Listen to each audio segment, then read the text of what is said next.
पिबत भागवतमयं मुहुरहो रसिका भुवि भावुकाः यं प्रव्रजन्तमनुपेतमपेतकृत्यं द्वैपायनो विरहकातर आजुहाव पुत्रेति तन्मयतया तरवोऽभिनेदुस्तं सर्वभूतहृदयं मुनिमानतोऽस्मि व्यासं वसिष्ठनप्तारं शक्तेः पौत्रमकल्मषं पराशरात्मजं वन्दे शुकतातं तपोनिधिं व्यासाय विष्णुरूपाय व्यासरूपाय विष्णवे नमो वै ब्रह्मनिधये वासिष्ठाय नमो नमः अचतुर्वदनो ब्रह्मा द्विबाहुरपरो हरिः अभाललोचनः शम्भुर्भगवान् बादरायणः यस्य स्मरणमात्रेण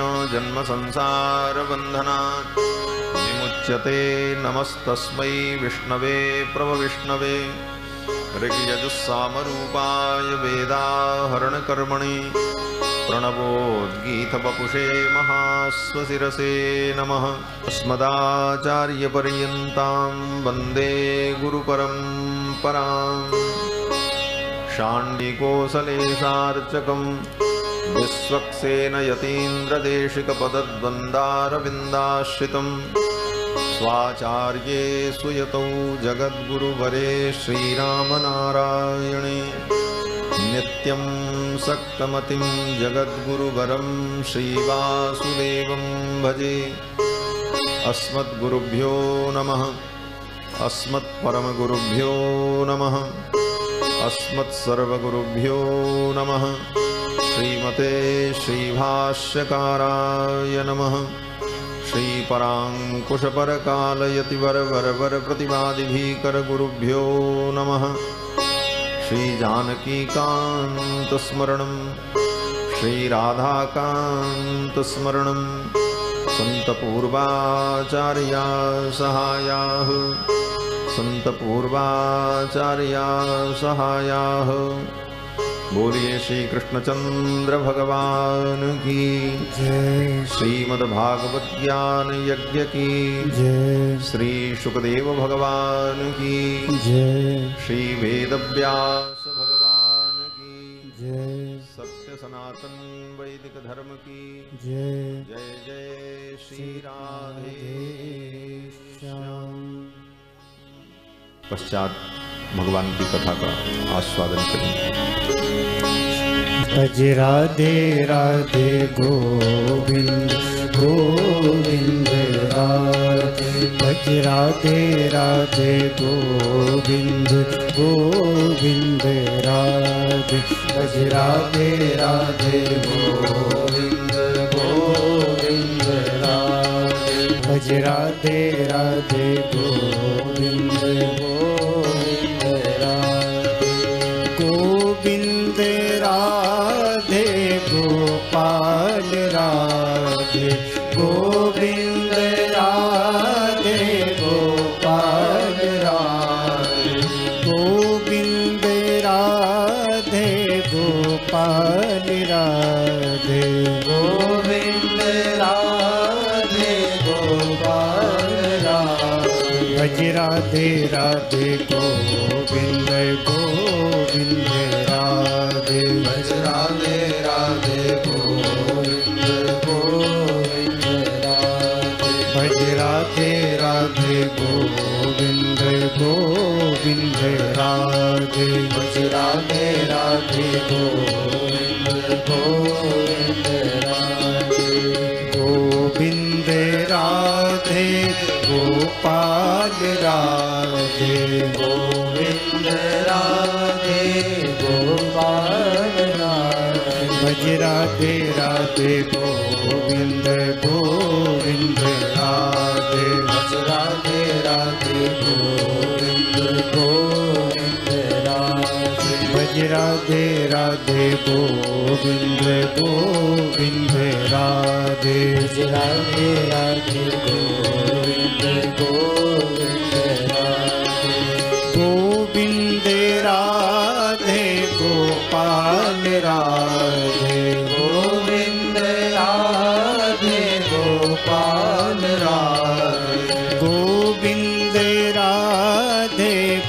गोपाल राधे गोविंद राधे गोपाल राधे भज राधे राधे गोविंद गोविंद राधे राधे राधे गोविंद गोविंद भज राधे राधे गोविंद गोविंद राधे भज राधे राधे गोविंद गोविंद राधे गोविंद राधे गोपाल राधे गोविंद राधे गोपाल राधे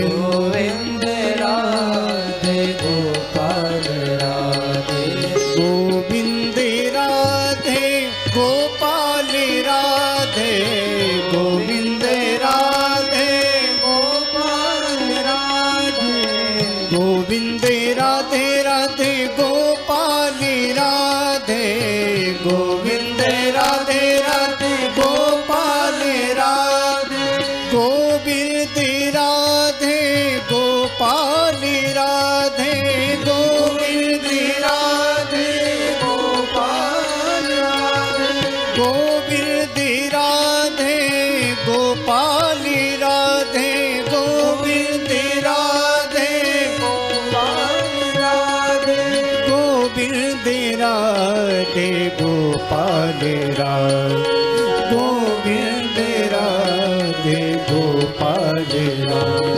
भज राधे राधे गोविंद गोविंद राधे राधे राधे गोविंद गोविंद राधे राधे राधे गोविंद गोविंद राधे भज राधे राधे गोविंद गोविंद राधे राधे राधे गोविंद गोविंद राधे गोविंद राधे गोपाल राधे गोविंद राधे गोपाल राधे गोविंद राधे गोपाल राधे भज राधे राधे गोविंद गोविंद राधे राधे राधे गोविंद गोविंद राधे भज राधे राधे गोविंद गोविंद राधे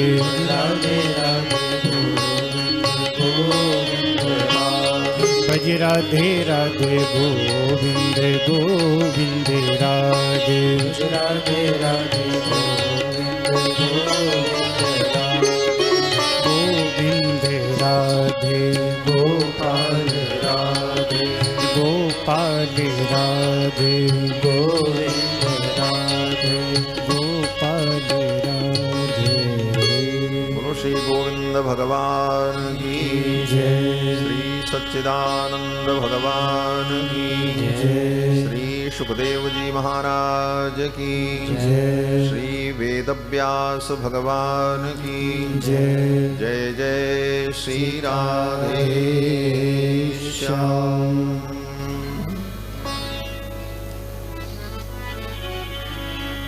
परमाध्यक्ष अनंत कोटि ब्रह्मांड नायक सर्वेश्वरेश्वर पुराण पुरुषोत्तम भगवान श्री कृष्णचंद्र एवं भगवान के अर्चा विग्रह के रूप में विराजमान भगवान के दिव्य मंडप में पवित्र इस गीता भवन मंदिर में भगवान श्री कृष्ण की पावन कथा श्रवण करने का हम सभी लोग उपक्रम करने जा रहे हैं। इस श्रीमद् भागवत सप्ताह ज्ञान यज्ञ के मुख्य यजमान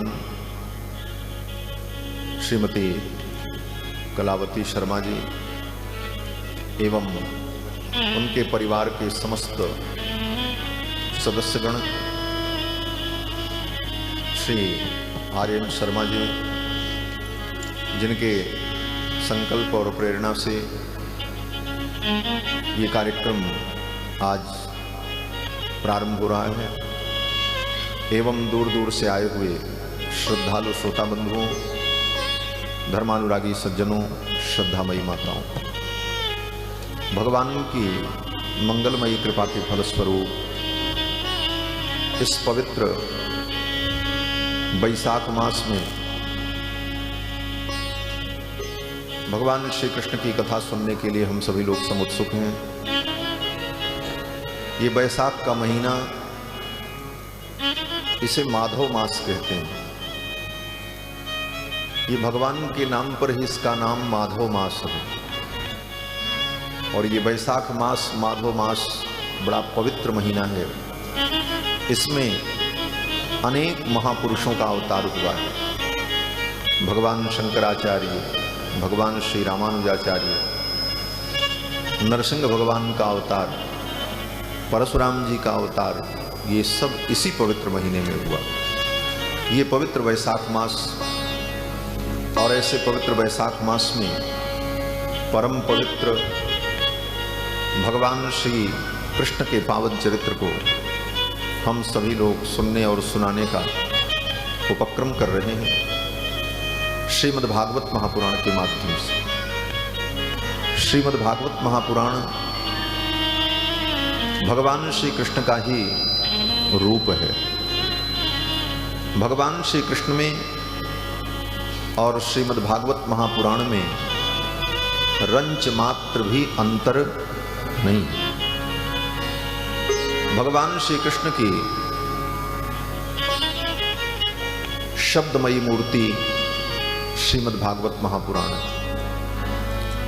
जैसे भगवान की पत्थर की मूर्ति, सोने की मूर्ति, लकड़ी की मूर्ति, हीरे पन्ने की मूर्ति बनाकर हम उसमें भगवान के शक्ति को प्रतिष्ठित करके भाव के द्वारा उनकी पूजा करते हैं और उन मूर्तियों में भगवान की शक्ति का हम अनुभव करते हैं और दर्शन आनंद लाभ प्राप्त करते हैं।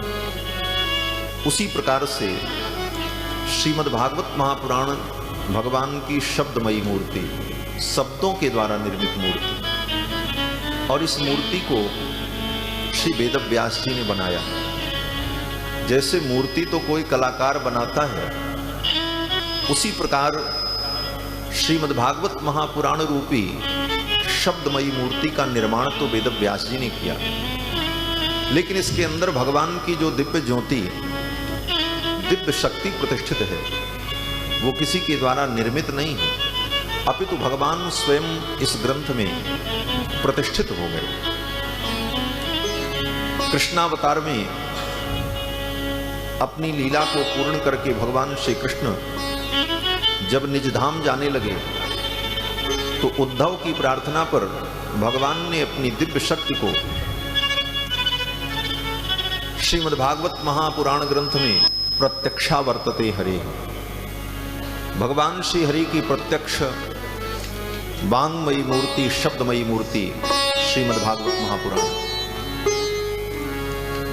और इस मूर्ति में भगवान स्वयं प्रतिष्ठित हो गए। ऐसा ये दिव्य ग्रंथ, इस ग्रंथ का एक एक अक्षर भगवान श्री कृष्ण के एक एक अंग में मानो प्रतिष्ठित है और शब्दों के माध्यम से भगवान ही कथा के रूप में, भाव के रूप में हमारे हृदय में प्रवेश करते हैं। वेदव्यास जी कहते हैं, प्रविशति हृदय तेषाम भक्ति सूत्रोपनद्धा। एक बात बतावें, भागवत ग्रंथ समझने का ग्रंथ है। इस ग्रंथ को सुनने के लिए दत्तचित्त होकर एक एक शब्द पर चिंतन करें और इसे समझें। भागवत केवल मनोरंजन मात्र नहीं, इसे मनोरंजन न समझा जाए कि थोड़ी देर बाद थोड़ा नाच गान हो, फिर आनंद हो, फिर थोड़ी देर बाद फिर ऐसा किया जाए। सब इससे ऊपर उठकर श्रीमद् भागवत महापुराण के तत्व का अनुभव किया जाए, ये महत्वपूर्ण है। श्री सुखदेव जी महाराज राजा परीक्षित को ये पावन कथा श्रवण कराते हैं और नैमिषारण्य में 88,000 शौनकादि मुनियों को श्री सूत जी महाराज ने यह कथा श्रवण कराई। द्वापर युग की समाप्ति के बाद नैमिषारण्य में 88,000 शौनकादि महर्षि एकत्रित हुए और उन महर्षियों ने विचार किया कि हम लोग दीर्घ काल तक यहां पर सत्संग करें, क्योंकि जितनी देर हम सत्संग में रहते हैं उतनी देर बुराइयों से, पाप से, अनाचार से हम बचे रहते हैं। आप कुछ न करो लेकिन दुनिया के व्यवहार में अगर रहोगे तो कहीं न कहीं आपसे झूठ बोला जाएगा, किसी की निंदा होगी, किसी की आलोचना भी होगी। तो न चाह करके भी जगत के व्यवहार में हम पाप करते हैं। तो उन पापों से बचने का उपाय क्या? बोले जितनी देर सो जाते हैं उतनी देर बचे रहते हैं, जितनी देर सत्संग में रहते हैं उतनी देर बचे रहते हैं। उसके बाद जहां जगत के व्यवहार में हम पड़े, न चाह करके भी कुछ न कुछ अपराध बनता ही बनता है। लेकिन किया क्या जाए, जगत के व्यवहार के बिना जीवन यात्रा भी नहीं चलेगी। जीवन यात्रा इसी जगत में चलनी है और जो धारा बहे उस धारा के विपरीत बहा भी नहीं जा सकता। इसलिए महर्षियों ने विचार किया कि अधिक से अधिक समय हम सत्संग में व्यतीत करें। जितना समय हम सत्संग में बिताते हैं उतना समय हमारा सार्थक और कल्याणप्रद हो जाता है। धन्य घरी सोई जब सत्संगा, धन्य जन्म द्विज भगति अभंगा। गोस्वामी तुलसीदास जी महाराज कहते हैं धन्य घरी सोई जब सत्संगा। जितनी देर हम सत्संग करते हैं उतनी देर का हमारा समय धन्य हो गया, वो सार्थक हो गया। तो नैमिषारण्य में 88,000 मुनियों ने विचार किया कि हम दीर्घ काल तक सत्संग करें, बहुत दिनों तक विस्तार से हम भगवान की कथा को श्रवण करें। बोले तो सुनो, क्या आपत्ति? बोले ये तब संभव है जब कोई ऐसे जगह की तलाश की जाए जहां पर कोई विघ्न बाधा न हो, पहला बिंदु। और दूसरा बिंदु, ऐसा कथा सुनाने वाला मिले जो दीर्घ काल तक हमें सत्संग सुनावे और ज्ञाता भी हो। और तीसरी बात, दीर्घ काल तक की आयु मुझे प्राप्त हो। आज कोई सोचे कि हम 1000 वर्ष सत्संग करें तो 100 वर्ष से ज्यादा जिएगा ही नहीं। दीर्घ काल की आयु भी हो। तो दीर्घ काल की आयु हो और विघ्न रहित स्थल हो और दीर्घ काल तक सत्संग कराने वाले ऐसे महापुरुष मिलें जिनका ज्ञान विज्ञान विलक्षण और दिव्य हो, जिनके उपदेश से हमें दिव्य ज्ञान की प्राप्ति हो। ये तीनों संयोग जब बने तो 88,000 शौनकादि मुनियों ने सीधे जाकर के ब्रह्मा जी से कहा कि आप कोई ऐसा स्थल बताओ जहां पर हम निर्विघ्नता पूर्वक सत्संग कर सकें और कोई ऐसा महापुरुष जो हमें दीर्घ काल तक सत्संग सुना सके, जिसको सब कथाएं मालूम। ब्रह्मा जी महाराज ने एक चक्र को भेजा और कहा ये चक्र जहां जा रहा है इसी के पीछे पीछे आप लोग जाओ और ये चक्र पृथ्वी पर जहां जाकर के रुक जाए वहीं आप लोग सत्संग करना। वह स्थल आपके लिए सुंदर और विघ्न रहित होगा। बोले महाराज सत्संग कौन कराएगा? तो ब्रह्मा जी ने कहा एक प्रशस्त वेदी बनाकर, व्यासपीठ बनाकर, आसन लगाकर, हाथ में पुष्प लेकर भगवान श्री कृष्ण का ध्यान करना। भगवान श्री कृष्ण ही किसी महापुरुष को भेज देंगे। वे 88,000 शौनकादि मुनि उस चक्र के पीछे पीछे आए और वो चक्र नैमिषारण्य में आकर के रुका और जहां पर वो चक्र रुका वही स्थल चक्र तीर्थ हुआ। और फिर वहीं अरण्य में ही ऋषियों ने एक सुंदर प्रशस्त वेदिका बनाई उस वेदिका को गाय के गोबर से लीप कर, कुश का आस्तरण बिछाकर, उसके ऊपर मृगचर्म बिछाकर और बड़े भाव से अपने अपने आसन पर विराजमान होकर 88,000 मुनि हाथ में पुष्प लेकर भगवान श्री कृष्ण का ध्यान करते हुए प्रार्थना करने लगे कि कोई ऐसा महापुरुष पधारे जो हमें सत्संग करावे। तो भगवान के ही स्वरूप, भगवत स्वरूप श्री सूत जी महाराज पधारे। और श्री सूत जी महाराज जब आए तो सूत जी के चरणों में उन मुनियों ने पुष्पांजलि अर्पित की और सूत जी महाराज को सभी मुनियों ने व्यास पीठ पर विराजमान कराया और उनसे प्रार्थना की कि हे प्रभु, आप हमें भगवान की पावन कथा सुना। सूत जी महाराज बहुत बड़े कथा के विज्ञ हैं, ज्ञाता हैं। इनको अनंत कल्पों की कथाएं याद हैं। आज का कोई वक्ता कितना भी कथा सुनावे, 15 दिन सुनाएगा, 20 दिन सुनाएगा, 25 दिन सुनाएगा, महीना सुनाएगा, उसके बाद फिर उसी कथा को रिपीट करेगा। कितना सुनाएगा? लेकिन सूत जी महाराज को तो अनंत अनंत कथाएं याद हैं। और फिर श्री सूत जी महाराज व्यासपीठ पर विराजमान हुए तो मुनियों ने उनका पूजन किया और प्रणाम किया। नैमिषे सूतमासीनम अभिवाद्य महामतिम कथामृत रसास्वादो कुशलः शौनको ब्रवीत।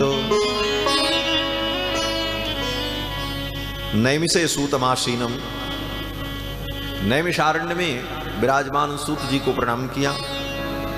सूत जी की विशेषता क्या है?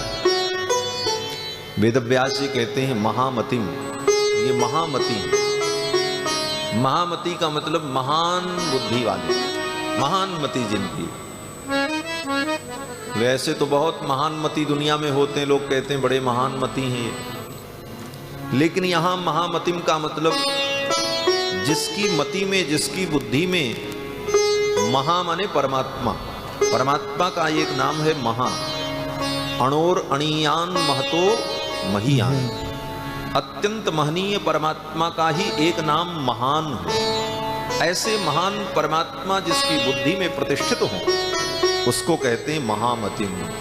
वही महामतिमान है जिसने अपनी बुद्धि में परमात्मा को प्रतिष्ठित कर लिया, अर्थात जिसकी बुद्धि ने विचार, तर्क, विवेचन, मीमांसा इत्यादि विधाओं के द्वारा उस परमात्म तत्व का निर्णय करके अपनी बुद्धि में प्रतिष्ठित कर लिया, वही महामति। अभिवाद्य महामति, ऐसे महामति श्री सूत जी महाराज हैं। और प्रश्न करने वाले, कथा सुनने वाले श्रोता कैसे हैं? बोले कथामृत रसास्वाद कुशलः, भगवान की कथा का आस्वादन करने में जो कुशल है। श्रोता कैसा हो? बोले जो भगवान की कथा का रस लेने में प्रवीण हो, जो इस रस को पी सके, इस रस को समझ सके कुशलता पूर्वक। ऐसे श्री शौनक जी महाराज बोले कथा के रस को समझने की और इसका आस्वादन करने की कुशलता क्या है? बोले इसको सुन करके हम गदगद हो जाएं, हमारा हृदय भाव विभोर हो जाए। बाग गदगदा द्रवते यस्य चित्तम रुदत्य भीक्षणं हसति क्वचिच्च विलज्ज उद्गायति नृत्यते च मदभक्ति युक्ता भुवनम पुनाति। भगवान कहते हैं कि मेरी कथा सुन करके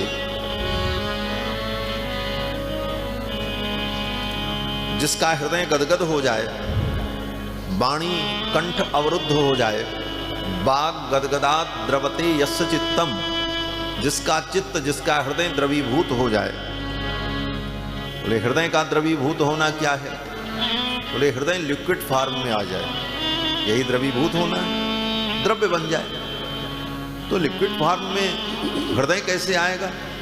बोले आजकल तो हृदय को लोग वो एक मांस का लोथड़ा जो पान के आकार का बना करके बताते हैं कि यही हृदय है, दिल है, लेकिन वो तो उसका एक बाह्य आवरण है, अर्थात कल्पना है वो। यथार्थ में हृदय तो भावात्मक है, और हृदय का द्रवीभूत होना क्या है? बोले हृदय का द्रवीभूत होने का मतलब रसरूप हो जाना। जब हृदय द्रवीभूत होता है तब हृदय में कोई भी आकृति और कोई भी भाव अस्थाई होता है। जैसे कोई भी पदार्थ को, जैसे लाक्षा होता है, लाख जिसको कहते हैं, सील मोहर लगाते हैं तो लाख लगाते हैं, तो लाख को जब गला दो, गल जाए, और गलने के बाद उसमें जो ठप्पा मार दो फिर वो निशान पक्का। उसी प्रकार से हृदय लाक्षा के समान जब पिघले, द्रवीभूत हो, और तब उसमें भगवान की जो छवि, जो ज्ञान छप जाए, वही छप जाता है। इसीलिए हृदय को द्रवीभूत होने की बात की गई। वाग गदगदात् द्रवते यस्य चित्तम, चित्त द्रवीभूत हो, और वो द्रवीभूत हो रहा है, इसका प्रमाण क्या? जैसे कोई वस्तु पिघलती है, गलती है, तो उसमें जो पानी का अंश होता है वो बाष्प बन करके निकलता है, बाष्पीकरण भी होता है। तो आचार्य कहते हैं कि जब हृदय द्रवीभूत होगा तो उसका प्रमाण है कि बाष्प बारी परिपूर्ण लोचनम, आंखों से अश्रुपात होने लगेगा, वही बाष्प आंखों से निकलेगा। हरि गुण गावत पुलक शरीरा, गदगद गिरा नयन बह नीरा, गोस्वामी जी महाराज कहते हैं। तो बाग गदगदात् द्रवते यस्य चित्तम, रुदत्य भीक्षणम हसति क्वचिच्च, विलज्ज उद्गायत नृत्यते च, मद भक्ति युक्ता भुवनम पुनाति। इस प्रकार जो भाव से परिपूरित हो जाता है, यही कथा सुनने की कुशलता। कथा सुनने की यही कुशलता है। कुशलता पूर्वक अच्छे ढंग से, प्रवीणता से हम कथा को श्रवण कर लें और हृदय में उसे आत्मसात करें। ऐसे श्री शौनक जी महाराज ने सूत जी से प्रश्न किया। जब वक्ता और श्रोता दोनों का स्तर समान होता है, तभी कथा का अविरल प्रवाह होता है। श्रोता वक्ता ज्ञान निधि, कथा राम के गूढ़, गोस्वामी जी कहते हैं। वक्ता बहुत ऊंची बात कहे और श्रोता उस स्तर तक पहुंच न पावे, और वक्ता बहुत छिछले और ओछे स्तर की बात बतावे और श्रोता बहुत धीर गंभीर हो, तत्वज्ञ हो, तब भी बात नहीं बनती। इसलिए श्रोता वक्ता ज्ञान निधि, कथा राम के गूढ़, और यहां श्रोता वक्ता दोनों दिव्य हैं। कथामृत रसास्वाद कुशल शौनक जी, और परम वक्ता महामती सूत जी महाराज। और जब ऐसे श्रोता वक्ता मिल जाएं तो इन दो किनारों का आश्रय लेकर, जैसे दो बड़े बड़े मजबूत तटबंध मिल जाएं, तो फिर नदी को प्रवाहित होने में कोई कठिनाई नहीं होती, फिर तो वो नदी अविरल प्रवाहित होती। उसी प्रकार श्रोता वक्ता रूपी दो तटबंध अगर दृढ़ हो तो फिर कथा गंगा का प्रवाह अविरल होता है। यही कथा है। पूछे रघुपति कथा प्रसंगा, सकल लोक जग पावनी गंगा। ये कथा भी तो गंगा ही नदी। शौनक जी महाराज ने सूत जी से प्रश्न किया कि सूताख्या ही कथा सारम मम कर्ण रसायनम। हे सूत जी महाराज, आप ऐसी कथा सुनाओ जो मेरे कानों के लिए रसायन बन जाए, और कानों के माध्यम से वो रसायन बनकर मेरे हृदय में उतर जाए, और हृदय में जाकर ज्ञान वैराग्य भक्ति का संवर्धन करे, विवेक की उत्पत्ति हो, और जिस कथा के सुनने से माया मोह का निराश हो। और इतना ही नहीं, जिस कथा को सुनकर कृष्ण की प्राप्ति हो जाए। कृष्ण प्राप्ति कर्म सस्वत साधनम तद्बदाधुना। जिस साधन से गोविंद कृष्ण की प्राप्ति हो जाए ऐसे साधन का आप निरूपण करो, क्योंकि आप समर्थ हो। इतना कहते हुए शौनकादि मुनियों ने सूत जी की बड़ी प्रशंसा की। प्रशंसा बोले तो स्तुति। किसी की महिमा का वर्णन करना ही स्तुति है, उसी को प्रशंसा भी कहते हैं। और जो अपने से श्रेष्ठ लोग हों, उनकी प्रशंसा उनके सामने करनी चाहिए। नियम है, अपने से छोटों की प्रशंसा उनके पीठ पीछे करनी चाहिए। सामने प्रशंसा करने पर उनका अभिमान बढ़ता और पीठ पीछे प्रशंसा करनी चाहिए। लेकिन सद्गुरु, महापुरुष, भगवान, इनकी प्रशंसा, इनकी स्तुति इनके सामने करनी चाहिए। इसलिए भक्त लोग भगवान के सामने भगवान की स्तुति करते हैं। स्तुति क्या है? प्रशंसा ही तो है। हे प्रभु, आप बड़े दीन दयालु हो, बड़े कृपालु हो, बड़े सरल हो, भक्त वत्सल हो, अखिल कोटि ब्रह्मांड नायक हो। ये सब क्या है? भगवान की प्रशंसा ही तो है। तो प्रशंसा भगवान को भी अच्छी लगती है। ऐसे तो प्रशंसा सबको अच्छी लगती है, प्रशंसा किसको अच्छी नहीं लगती? जब भगवान को ही अच्छी लगती है तो मनुष्य को तो लगे तो कोई बात नहीं। तो गुरु की भी स्तुति सम्मुख करनी चाहिए। शौनक जी महाराज कहते हैं, हे गुरुदेव, स्वर्ग की चिंतामणि अगर मिल जाए तो स्वर्ग की चिंतामणि लौकिक सुख दे सकती है, और स्वर्ग का कल्प वृक्ष अगर मिल जाए तो कल्प वृक्ष भी केवल लौकिक कामनाओं की पूर्ति कर सकता है। लेकिन अगर गुरु प्रसन्न हो जाएं, संत कृपा कर दें, तो प्रयच्छति गुरु प्रीतो वैकुंठम योगी दुर्लभम। योगियों को जो दुर्लभ वैकुंठ है, उस वैकुंठ को प्रदान कर देते हैं, वैकुंठ की प्राप्ति करा देते हैं। ये गुरु की महिमा है। शौनक जी महाराज कहते हैं, हे प्रभु, आप मुझे भगवान की पावन कथा श्रवण कराओ। सूत जी महाराज बड़े प्रसन्न हुए और सूत जी ने भगवान श्री कृष्ण का ध्यान किया और कथा का वर्णन करते हुए कहते हैं, हे मुनियों, सर्व सिद्धांत निष्पन्नम संसार भय नाशनम। समस्त सिद्धांतों का जो सार है, वेद, स्मृति, उपनिषद, इतिहास, उन समस्त ग्रंथों का जो सार है, उस सार को मैं तुम्हें सुनाने जा रहा हूं। सर्व सिद्धांत निष्पन्नम संसार भय नाशनम, जिसे सुनकर संसार का भय नष्ट हो जाए। संसार का भय क्या है? बोले संसार का एक ही भय है, नष्ट होने का भय, बस। और संसार में कोई भय नहीं। संसार में हर व्यक्ति केवल एक बात से भयभीत है, नष्ट होने के भय से। कोई इस बात से डरा है कि कहीं हमारी बिल्डिंग न नष्ट हो जाए, कोई इस बात से डरा है मेरा कारोबार नष्ट न हो जाए, कोई इस बात से डरता है कि मेरा घर परिवार नष्ट न हो जाए, कोई इस बात से डरता है कि कहीं मैं नष्ट न हो जाऊं। कुल मिलाकर के केवल नाश से ही व्यक्ति डरता है, और उस डरने का कोई परिणाम नहीं है, क्योंकि नाश तो होना ही होना है, कुछ नहीं बचेगा, सब बिगड़ेगा, क्योंकि यहां सब कुछ अनित्य है। कितना भी सुंदर घर, मकान, वस्तु कुछ भी संग्रह कर लो, सब नाश होने वाले हैं। अविनाशी एकमात्र परमात्मा है, बाकी सब नाशवान है। कोई भी वस्तु अस्थाई नहीं, सब कुछ नाशवान है, क्योंकि इन समस्त वस्तुओं का सृजन करने वाले जो ब्रह्मा हैं, वह भी जब नाशवान हैं, भाई ब्रह्मा सब बनाते हैं, और ब्रह्मा को भी एक दिन नष्ट होना पड़ता है।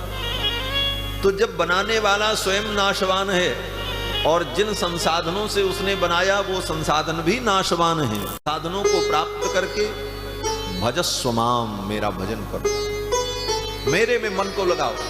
मुझ नित्य परमात्मा को जब समझ लोगे, अविनाशी को जान लेने पर नाश का भय समाप्त हो जाता।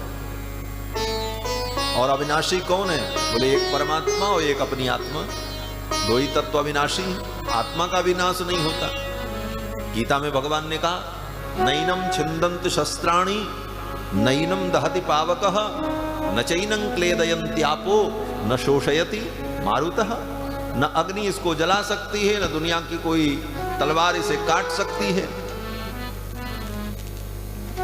न क्लेदयन्त्यापो, आत्मा को पानी भिगो नहीं सकता, सड़ा गला नहीं सकता, वायु इसे उड़ा नहीं सकती। अर्थात आत्मा नित्य है। और दूसरा तत्व बोले परमात्मा। तो आत्मा और परमात्मा ये दो नित्य तत्व हैं। तो आत्मा तो हम स्वयं हैं और परमात्मा जिसके हम अंश हैं। तो बस इन्हीं दो तत्वों का बोध, आत्म तत्व परमात्म तत्व, इन दो अविनाशी तत्वों का बोध हो जाने पर नाश का जो भय है वो खत्म हो जाता है। क्यों बोले जब तक अभी तक जिनको जाने वो सब नाशवान थे, और नाशवान को जान करके हम दुखी हुए।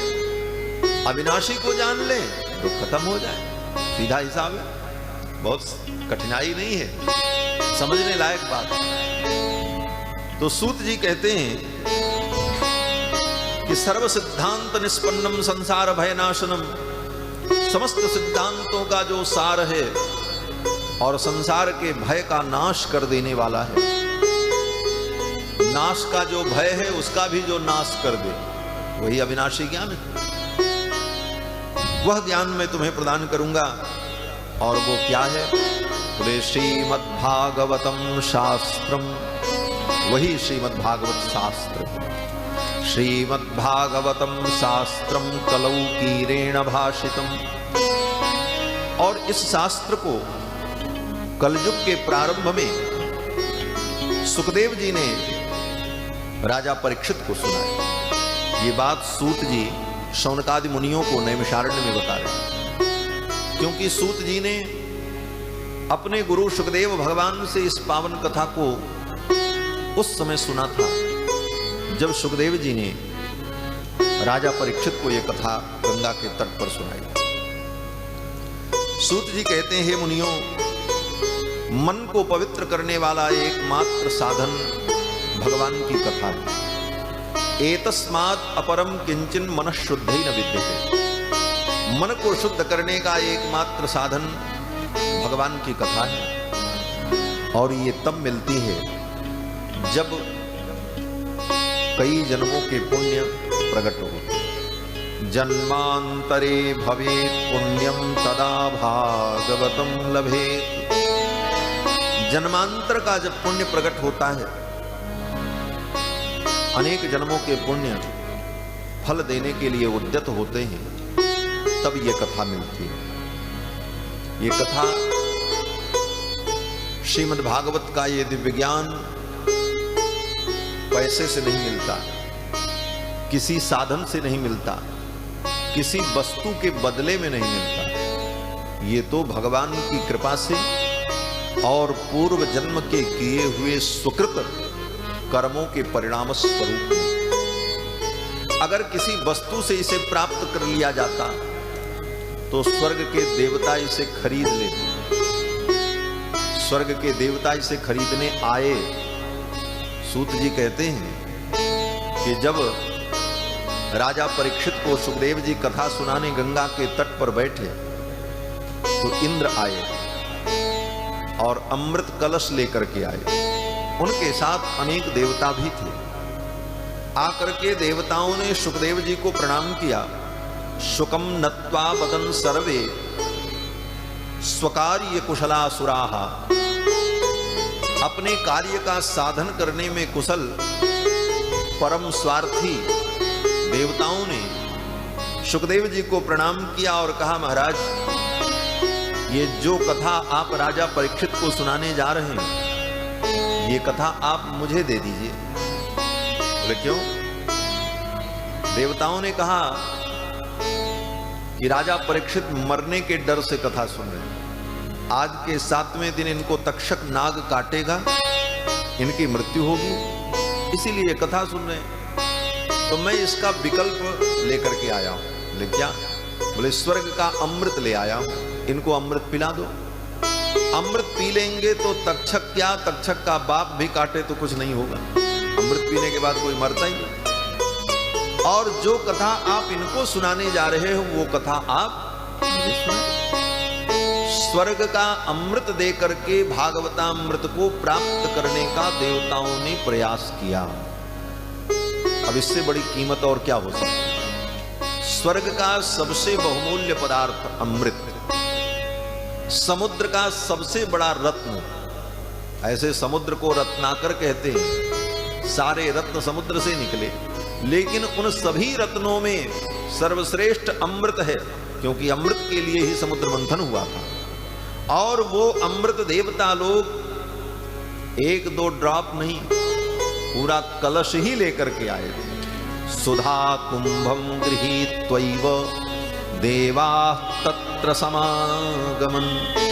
सुधा कुंभ लेकर, अमृत कलश लेकर के देवता लोग आए और देवताओं ने कहा कि ये अमृत आप राजा परीक्षित को दे दो, और जो कथा आप इनको सुनाने जा रहे हो वो आप मुझे सुना। एवं विनिमये जाते सुधा राज्ञा प्रपीयताम और प्रपास्यामो वयम सर्वे श्रीमद् भागवतामृतम।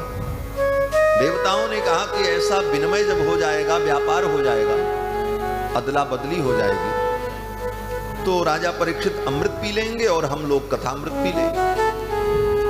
तो इस कथामृत को पीने के लिए देवता स्वर्ग का अमृत देने को तैयार थे, लेकिन उनको ये कथा नहीं मिली।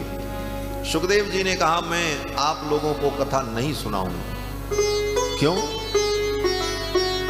सुखदेव जी ने कहा आप लोग कथा के अधिकारी नहीं हो। तो क्यों अधिकारी नहीं? क्योंकि आप लोगों के अंदर भक्ति नहीं। इस कथा का अधिकारी कौन है? बोले जो बहुत बड़ा ज्ञानी हो, बहुत बड़ा पैसे वाला हो, बहुत संसाधन संपन्न हो। बोले ये सब योग्यता नहीं। भगवान की कथा को सुनने की सबसे बड़ी योग्यता यह है कि सुनने वाले के हृदय में भगवान के प्रति भक्ति।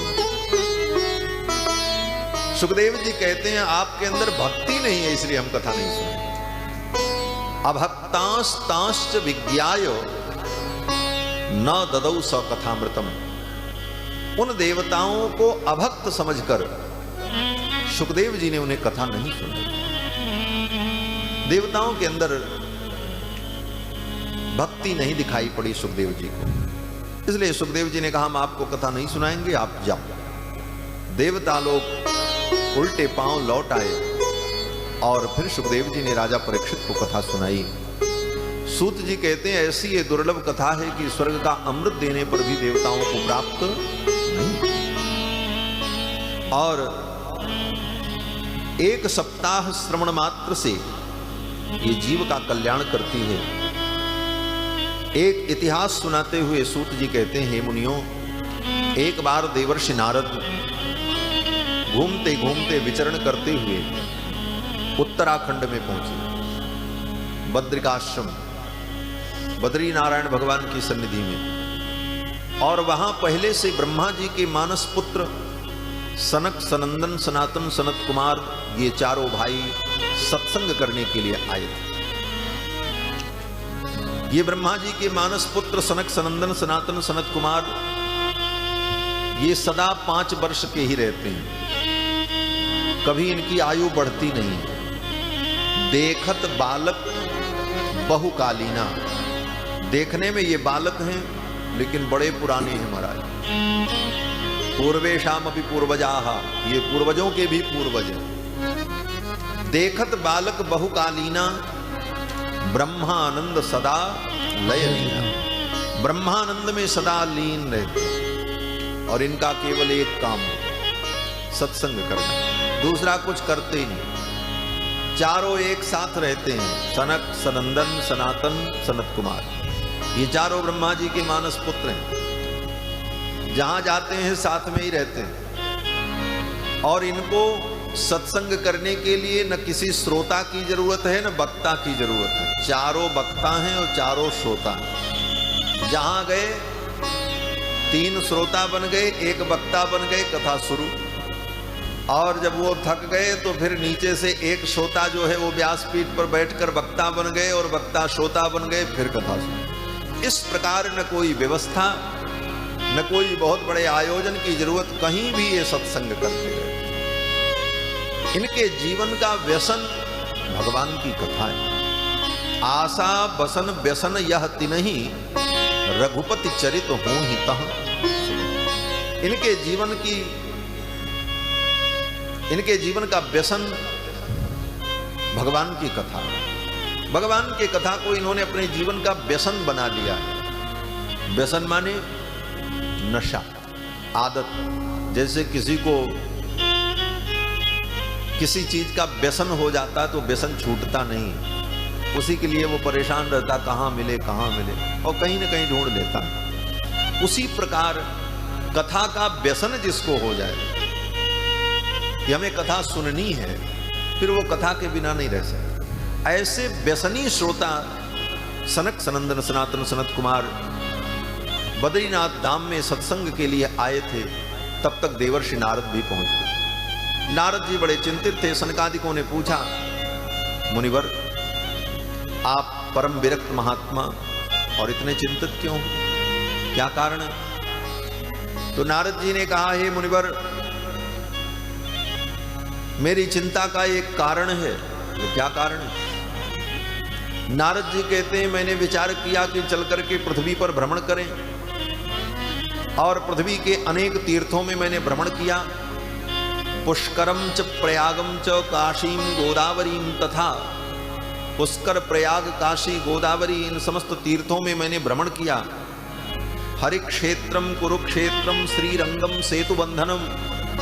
हरिक्षेत्र, कुरुक्षेत्र, श्रीरंगम, सेतुबंध, रामेश्वरम, इन समस्त तीर्थों में मैंने भ्रमण किया, लेकिन कहीं भी मुझे शांति नहीं मिली। नारद जी के आज से 5100 कुछ वर्ष पूर्व का ये वृत्तांत। नारद जी कहते हैं, कहीं भी मुझे शांति नहीं मिली। क्यों? बोले, कहीं मुझे सत्य नहीं दिखाई पड़ा। सत्यम नास्ति। सत्य का लोगों ने गला घोंट दिया। झूठ बोलना ही अपनी कला समझने लगे, और झूठ की कला पर ही अपनी कलाकृति की प्राचीर खड़ी करने का सुदृढ़ प्रयास मानव करने लगा। परिणाम बोले, सत्य न होने के कारण आधारहीन हुआ।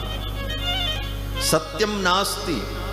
नारद जी कहते हैं, कहीं भी मुझे सत्य नहीं दिखाई पड़ा। झूठ ही लेना, झूठ ही देना, झूठ ही भोजन, झूठ चबैना।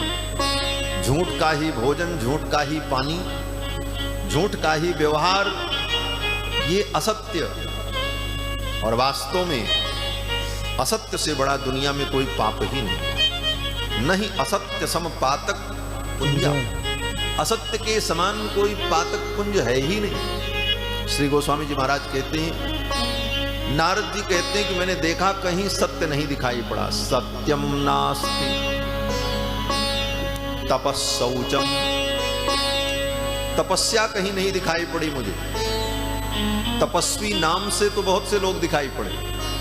अपने नाम के आगे तपस्वी लिख लेना, योगी लिख लेना, ब्रह्मचारी लिख लेना, ये तो अलग बात, होना बड़ा कठिन। नारद जी कहते हैं, कोई तपस्वी नहीं दिखाई पड़ा। सत्यम नास्ति तपस्सौचम। कलयुग के प्रभाव से कहीं सुचिता नहीं दिखाई पड़ी, पवित्रता नहीं दिखाई पड़ी। और वास्तविकता है, आज सफाई तो बहुत दिखाई पड़ती है, लेकिन पवित्रता नहीं दिखती।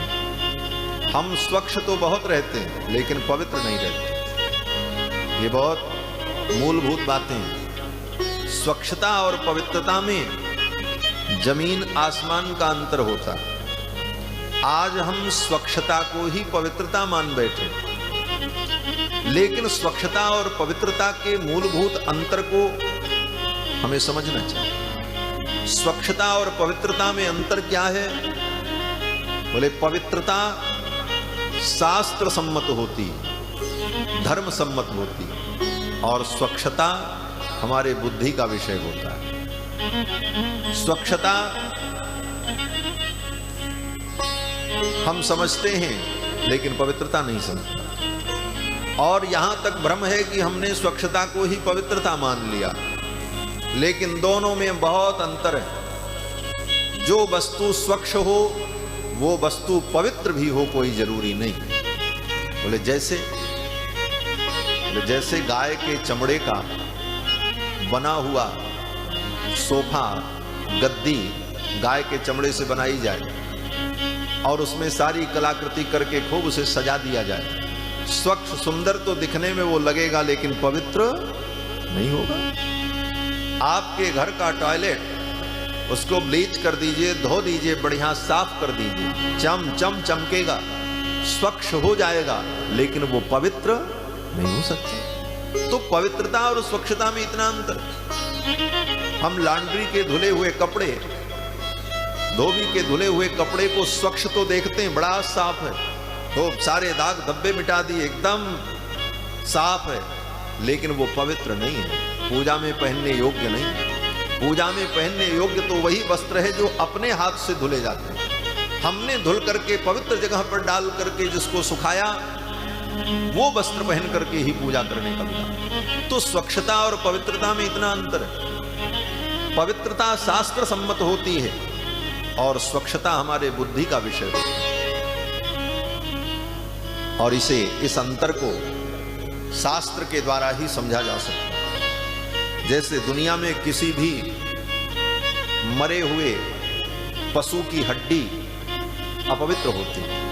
कोई भी पशु मर जाए तो उसकी हड्डी अगर छू जाए तो आपको स्नान करना पड़ेगा।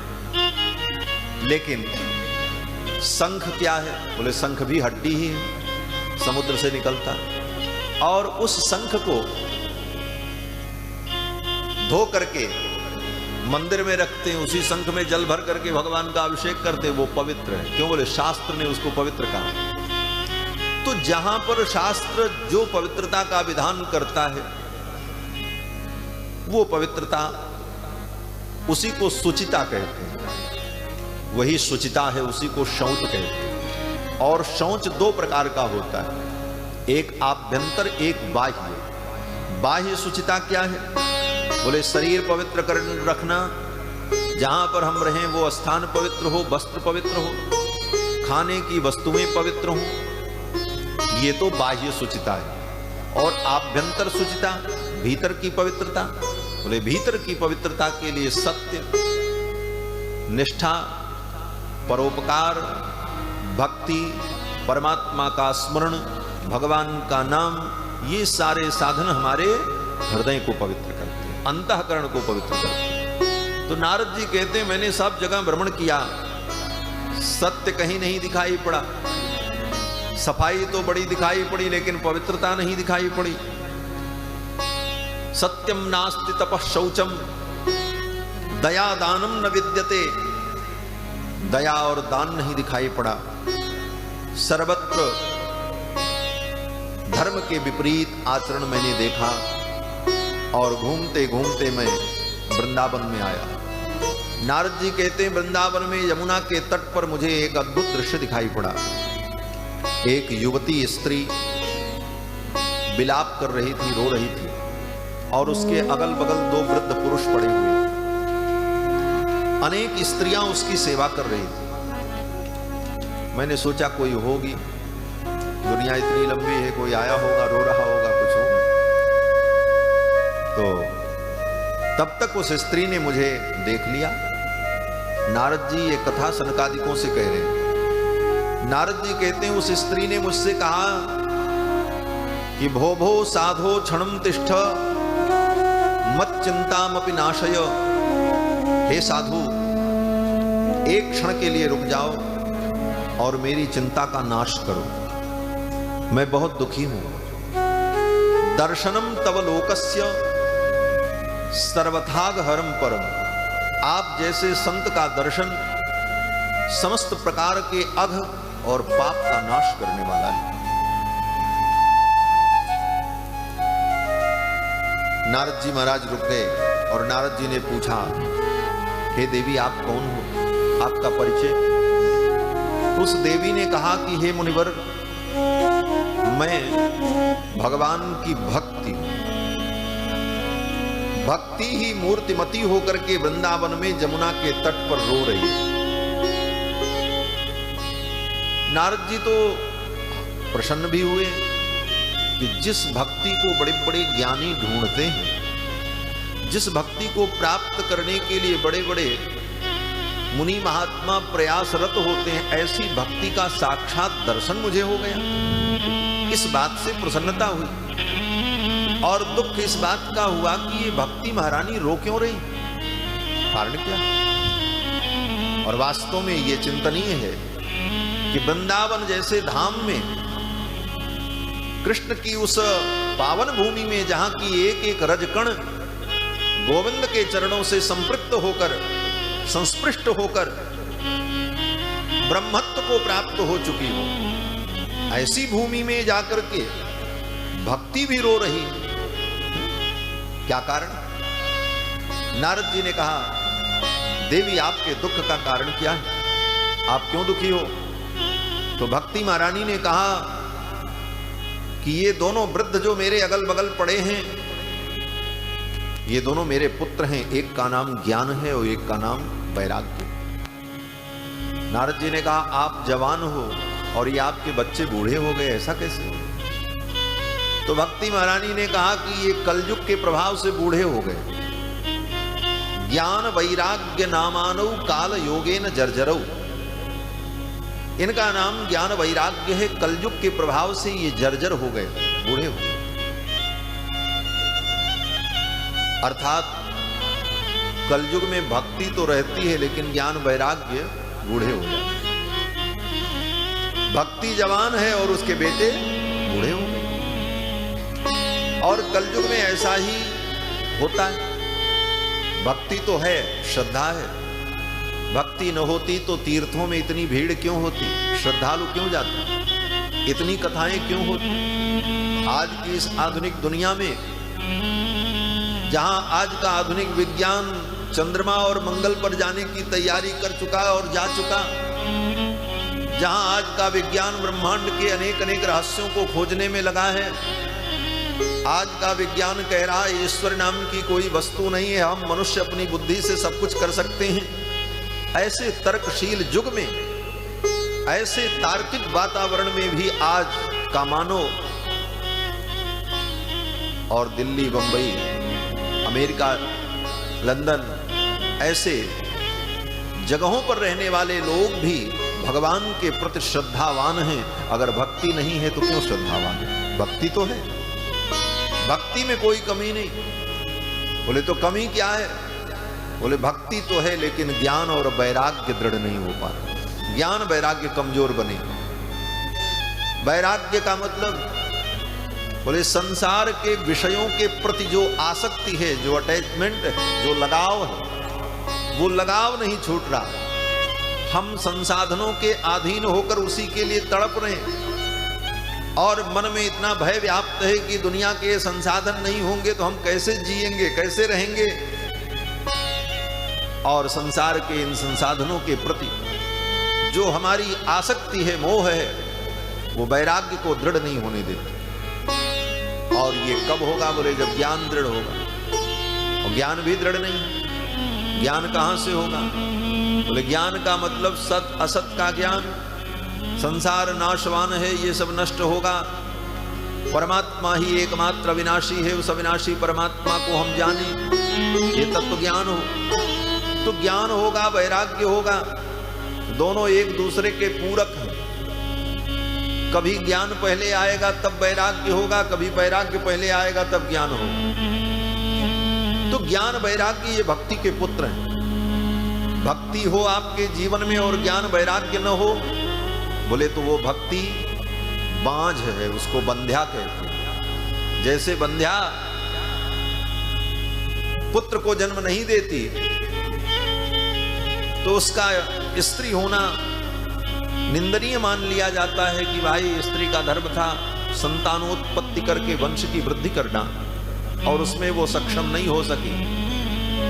उसी प्रकार से भक्ति आवे और भक्ति के पुत्र न हो ज्ञान वैराग्य, बोले भक्ति के पुत्र ज्ञान वैराग्य कहां से होंगे? बोले जब स्त्री का विवाह होता है, पति संजोग होता है, तभी संतानोत्पत्ति होती है।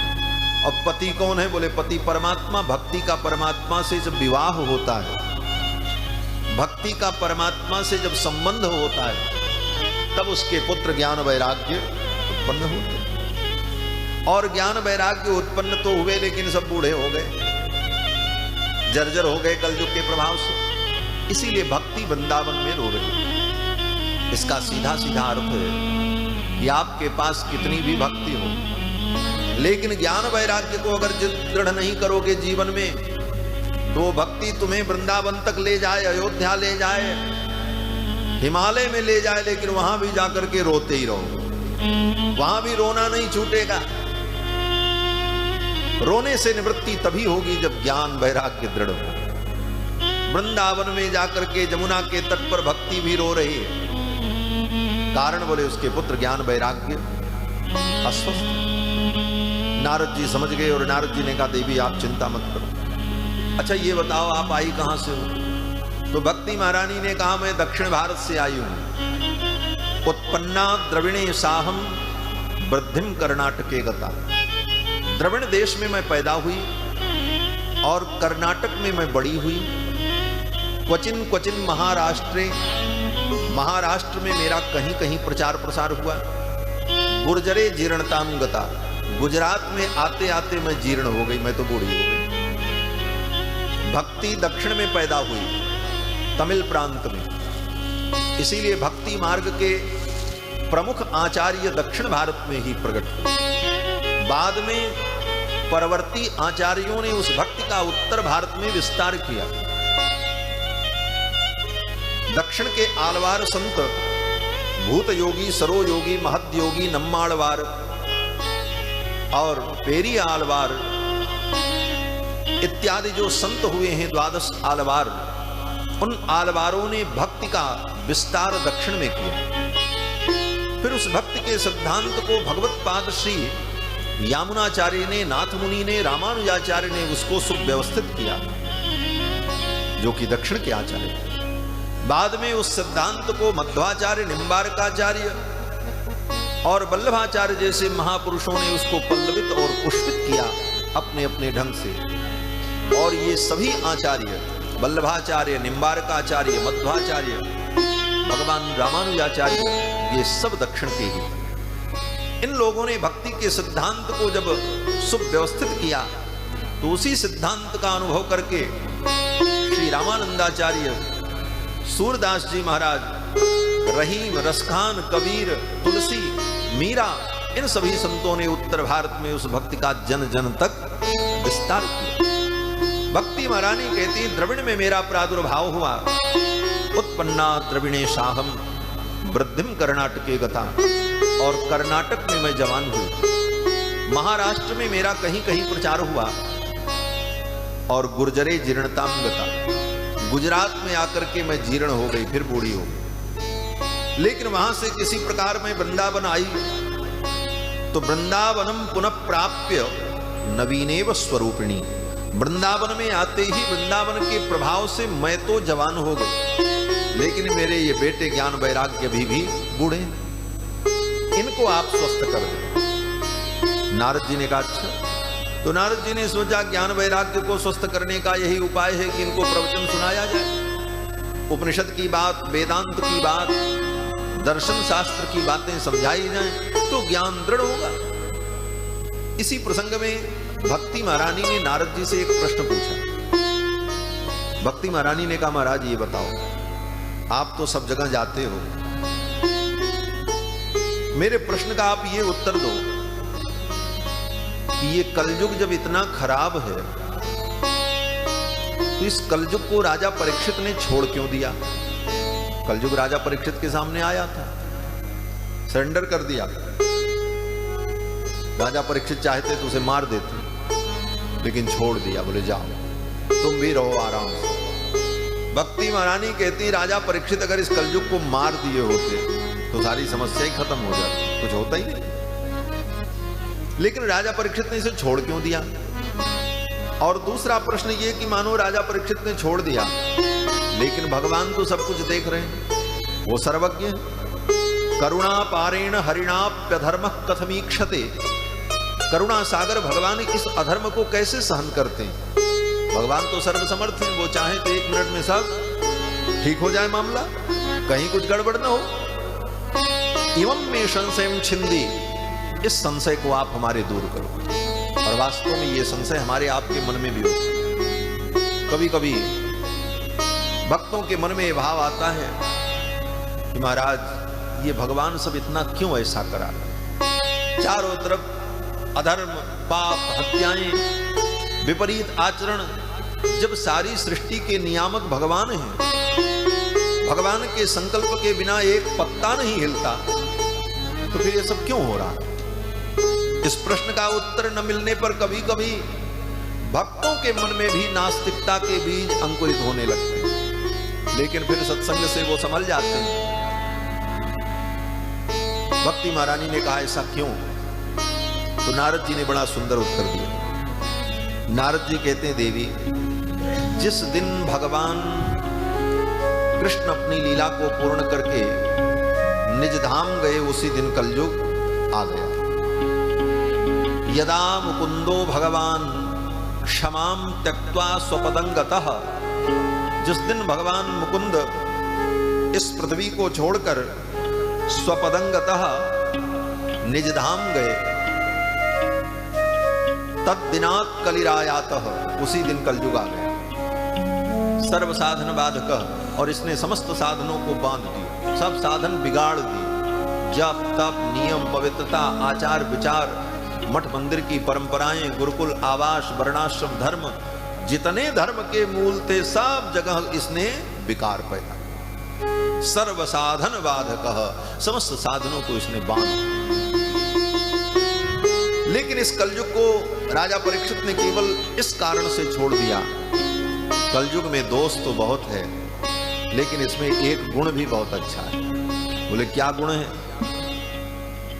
बोले जो फल तपस्या से नहीं मिल सकता, जो फल योग और समाधि से नहीं मिल सकता, वो फल कलयुग में केवल भगवान का नाम लेने से प्राप्त हो जाए। ये कलयुग की सबसे बड़ी विशेषता। नारद जी कहते हैं यत् फलम नास्ति तपसा न योगेन समाधिना तत्फलम लभते सम्यक कलौ केशव कीर्तनात्। कलयुग में केशव का कीर्तन करने से वो फल प्राप्त होता है। और इस एक विशेषता के कारण ही राजा परीक्षित ने इसे छोड़ दिया। बोले साहब गड़बड़ है लेकिन एक बात बड़ी अच्छी है। क्या अच्छी है? बोले कलयुग समयुग आन नहीं, जो नर कर विश्वास, गाय राम गुण गण विमल, भवतर बिनहि प्रयास।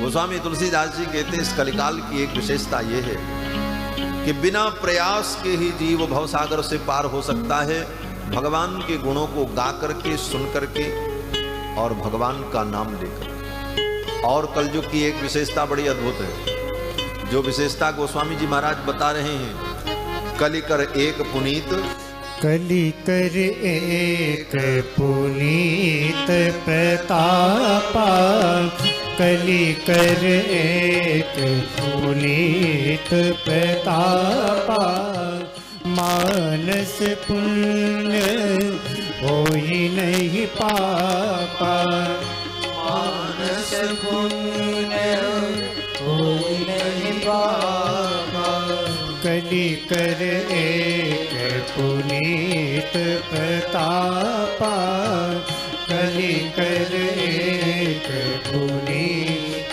प्रतापा, कलिकर एक पुनीत प्रतापा। कलयुग का एक पुनीत प्रताप ये है कि कलयुग में मन से कोई पाप करो तो वो पाप नहीं लगता, इतनी छूट भगवान ने दी। और मन से कोई पुण्य करो तो वो पुण्य लग जाता है। कितनी सुविधा। आप मन में सोचो कि उस व्यक्ति की खोपड़ी फोड़ दें, उसको मार दें, तो पाप नहीं लगेगा। कब तक? बोले जब तक फोड़ नहीं दोगे। वो देखो, वाह, समलो भैया नहीं किसी की खोपड़ी फूट जाए। बोलो श्री सीता रामचंद्र भगवान की जय।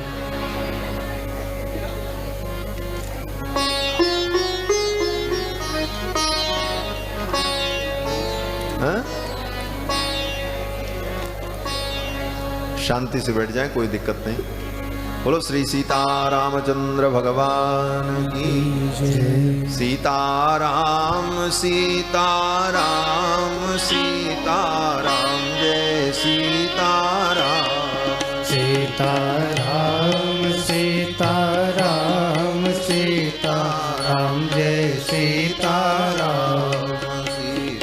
राम सीताराम सीताराम जय सीताराम। सीताराम सीताराम सीताराम जय सीताराम।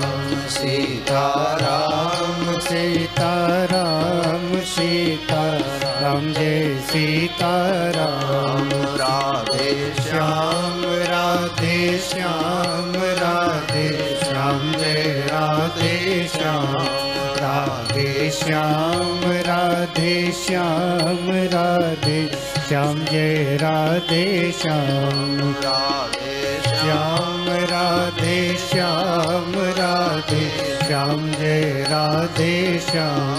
राधे श्याम राधे श्याम राधे श्याम जय राधे श्याम। श्याम राधे श्याम राधे श्याम जय राधे श्याम।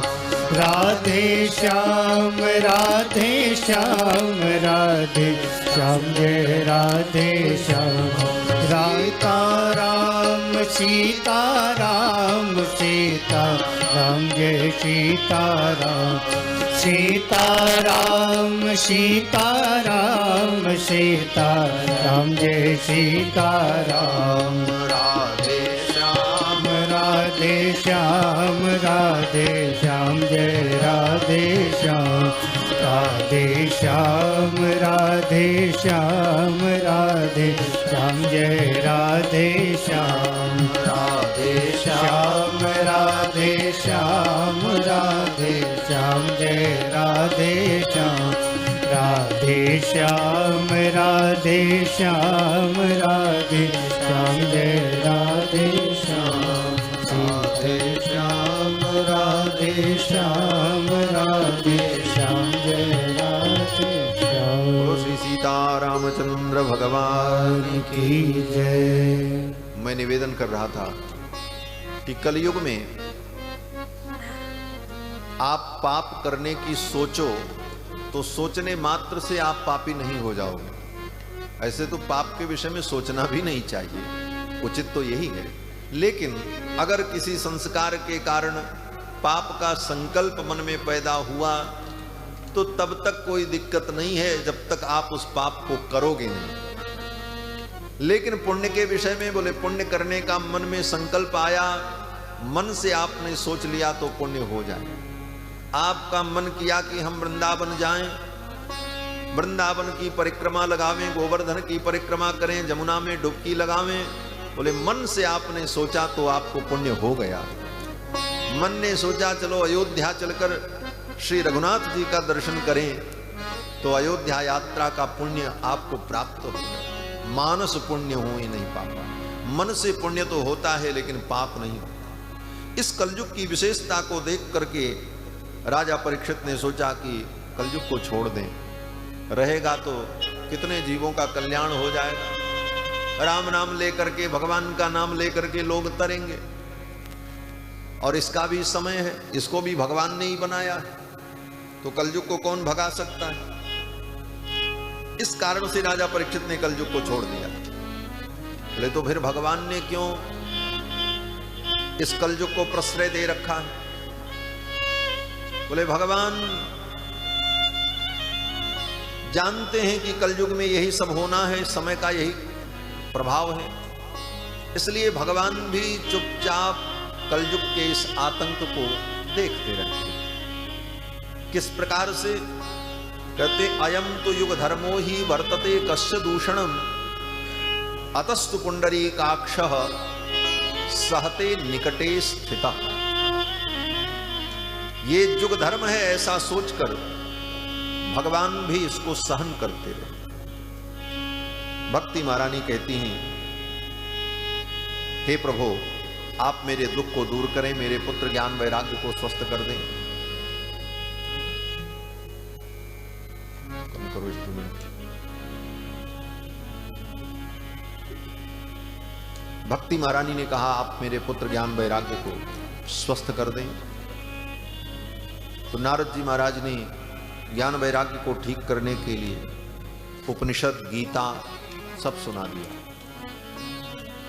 सूत जी कहते हैं गीता पाठैर मुहुर्मुहु, गीता पाठ तो कई बार सुनाया, लेकिन ज्ञान वैराग्य थोड़ा हिले डुले, उसके बाद फिर वैसे ही मूर्छित पड़े रहे। नारद जी ने अपना मुख ज्ञान वैराग्य के कान के पास ले जाकर मुखम संयोज्य करणांते शब्दमुच्चैः समुच्चरण, कान के पास अपना मुंह ले जाकर के जोर से चिल्ला करके नारद जी ने कहा रे ज्ञान प्रबुद्धताम, अरे ज्ञान उठ जाओ।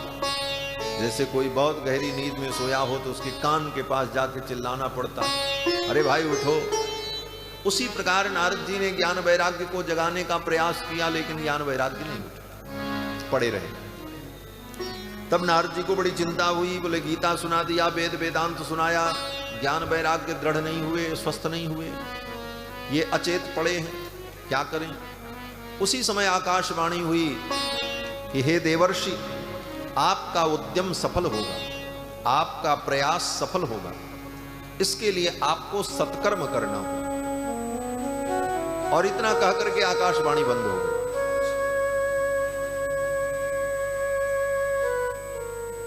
आकाशवाणी बंद हो गई। नारद जी ये नहीं पूछ पाए कि कौन सा सत्कर्म करें। आकाशवाणी ने यही कहा सत्कर्म करो, आपका उद्यम सफल हो। अब नारद जी और शंका में पड़ गए, कौन सा सत्कर्म करें। अभी तक जो मैंने कर्म किया क्या वो सत्कर्म नहीं था? गीता पाठ, वेद वेदांत का पाठ, ये सब भी तो सत्कर्म ही। अब कौन सा सत्कर्म करें?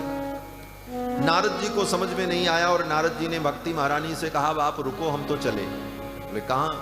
बोले अब जा रहे हैं सत्कर्म की परिभाषा पूछने, किसी से पूछेंगे कौन सा सत्कर्म करें। और नारद जी चले पूछने की। किसके पास जाएंगे? बोले साधारण आदमी तो नारद जी के प्रश्न का उत्तर दे नहीं सकता, कोई ज्ञानी विज्ञानी ही बताएगा। तो नारद जी उत्तराखंड की ओर चल पड़े और जो ऋषि मुनि महात्मा तपस्वी साधक थे उन्हीं से पूछना शुरू किया और कोई उत्तर न दे पावे। धीरे धीरे चारों तरफ हल्ला मच गया। बोले क्या? बोले नारद जी ऐसा प्रश्न लेकर के आ रहे हैं जिसका कोई उत्तर ही नहीं। असाध्यम केचन प्रोचुहु, किसी ने कहा नारद जी आपका ये प्रश्न असाध्य है, इसका कोई उत्तर नहीं। असाध्यम केचन प्रोचुर दुर्गे अमिति चापरे, और किसी ने कहा नारद जी आपके प्रश्न का उत्तर तो है लेकिन बड़ी कठिनता से मिलेगा, शायद ही कोई बता पावे। यही सब लोग कहते। और जगह नारद जी गए तो मूकी भूतास तथा चान्य, कुछ महात्मा बैठे थे, नारद जी को आते देखा, बस मुंह बंद कर लिया। नारद जी ने कहा हमारे प्रश्न का उत्तर दो, आप ज्ञानी हो। तो महात्माओं ने कहा हम मौनी बाबा हैं, हम बोलते नहीं, हम मौन व्रत धारण किए हुए मूकी भूताहा, मूक हो गए। और कुछ महात्मा तो ऐसे थे, बोले कियंतस्तु पलाहिता, नारद जी आ रहे थे, महर्षियों को पता चला ऐसा प्रश्न लेकर के आ रहे हैं, इसका कहीं कोई उत्तर ही नहीं, हमसे भी पूछेंगे क्या बताएं, भाग लो अब यहां से, रास्ता ही छोड़ दिया महाराज। कियंतस्तु पलायिता, कुछ महात्मा तो पलायित हो गए नारद जी को आते देखकर। और नारद जी अपना प्रश्न हल करवाना चाहते हैं, प्रश्न का उत्तर चाहते हैं। हाहाकारो महान भूत, महान हाहाकार मच गया ऋषियों के समाज में, ब्राह्मणों के समाज में, कि कोई उत्तर नहीं। और यही प्रश्न लेकर के नारद जी घूमते घूमते बद्रिकाश्रम पहुंचे थे। सनकादिक मिल गए और नारद जी ने कहा मेरी चिंता का यही विषय है, मेरे प्रश्न का आप उत्तर दे दो। कौन सा मैं सत्कर्म करूं जिस सत्कर्म के द्वारा ज्ञान वैराग्य दृढ़ हो जाए, वो कौन सा सत्कर्म मैं करूं? तो सनकादिकों ने कहा मुनिवर आप चिंता मत करो, सबसे बड़ा सत्कर्म श्रीमद् भागवत महापुराण की कथा। सनकादिकों ने कहा सत्कर्म सूचको नूनम ज्ञान यज्ञ स्मृतो बुधई, ज्ञान यज्ञ का नाम ही सत्कर्म है। नारद जी ने कहा यह ज्ञान यज्ञ कैसे होता है? बोले श्रीमद् भागवतालापः सतु गीत शुकादिवी, श्रीमद् भागवत महापुराण की साप्ताहिक कथा जो शुकदेव जी ने राजा परीक्षित को सुनाया, यही ज्ञान यज्ञ है और यही सत्कर्म है। इसीलिए श्रीमद् भागवत महापुराण की कथा को ज्ञान यज्ञ कहते हैं। श्रीमद् भागवत सप्ताह ज्ञान यज्ञ। नारद जी ने कहा कि श्रीमद् भागवत महापुराण तो वेद रूपी वृक्ष का फल है, और मैंने तो वेद भी सुना दिया, उपनिषद भी सुना दिया, गीता भी सुना दिया। तो जब वेद उपनिषद वेदांत गीता ये सब सुन करके ज्ञान वैराग्य स्वस्थ नहीं हुए, तो भागवत सुन करके कैसे स्वस्थ हो जाएंगे? ये भागवत तो वेद रूपी वृक्ष का फल है, हमने तो वृक्ष ही दे दिया, जड़ समेत पत्ता समेत। तो सनकादिकों ने कहा नारद आप ठीक कहते हो, वेद वृक्ष है और भागवत उसका फल है, लेकिन जो रस फल में होता है वो वृक्ष में नहीं होता। वृक्ष से ही फल उत्पन्न होता है, लेकिन जो स्वाद जो शक्ति फल में होती है वो वृक्ष में नहीं होती। आम के वृक्ष से आम पैदा होता है, लेकिन आम की डाली को कोई खाए, आम का पत्ता कोई खाए, तो आम के जैसा स्वाद थोड़ी मिलेगा, ना आम के जैसा रस मिलेगा, ना आम के जैसा उसके अंदर पोषक तत्व होगा। वो तत्व तो फल में ही होगा, लेकिन वृक्ष से ही फल प्रकट होता है। तो वेद रूपी वृक्ष का फल श्रीमद् भागवत महापुराण है। श्रीमद् भागवत महापुराण को सुनकर के ज्ञान वैराग्य स्वस्थ हो जाएंगे। ये रसायन आप उनको पिला दो ज्ञान वैराग्य को, वे ठीक हो जाएंगे। ये निर्णय हो गया कि वेद रूपी वृक्ष का पका हुआ फल श्रीमद् भागवत महापुराण, निगम कल्प तरोर गलितम फलम, वेद रूपी वृक्ष का ये गलित फल है। इसका मतलब आजकल भागवत के बहुत से प्रवक्ता लोग ऐसा कह देते हैं कि वेद से ज्यादा भागवत की महिमा है, वेद से वो फल नहीं मिला जो भागवत रूपी फल के द्वारा ज्ञान वैराग्य को दृढ़ता मिली। तो जब वेद से ज्यादा रस इसमें है तो वेद के चक्कर में हम क्यों पड़े? भागवत परम फल मीठा रस है, इसी का उपयोग हम करें। आंशिक रूप से ये बात ठीक है, लेकिन तत्व की दृष्टि से विचार करने पर असंगत है। बोले असंगत इसलिए है कि जब वृक्ष रहेगा तभी फल होगा। फल की बड़ी महिमा है। आम फल बड़ा मीठा है, हम पत्ता नहीं खाएंगे, हम डाली नहीं खाएंगे।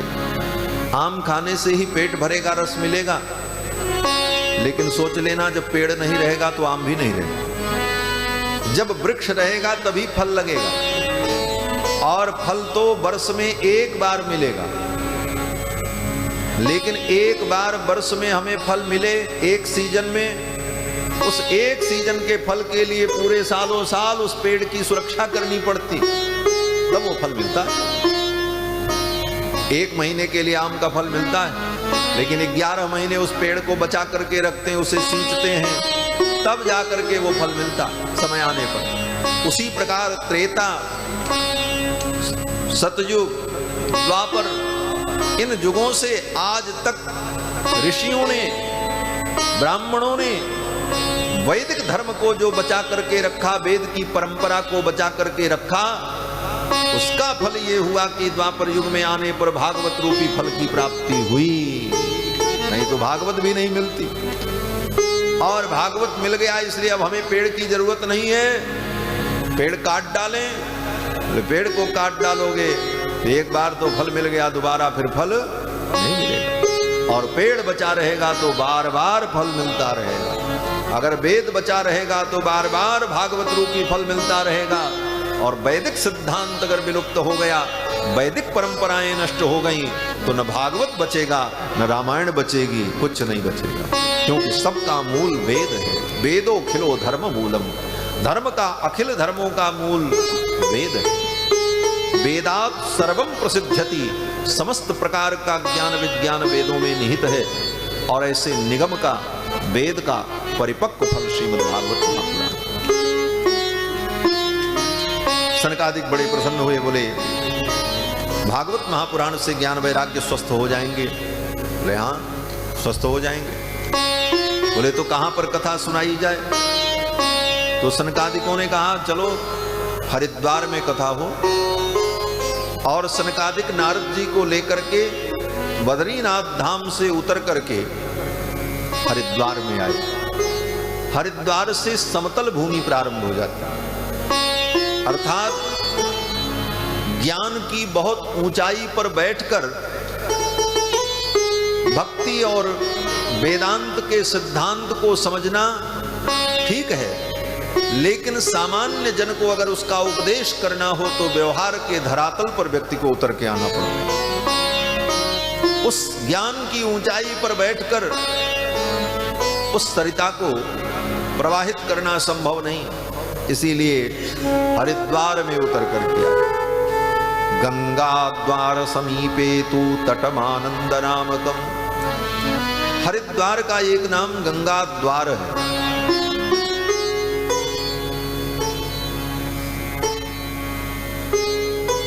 हरिद्वार को लेकर के भी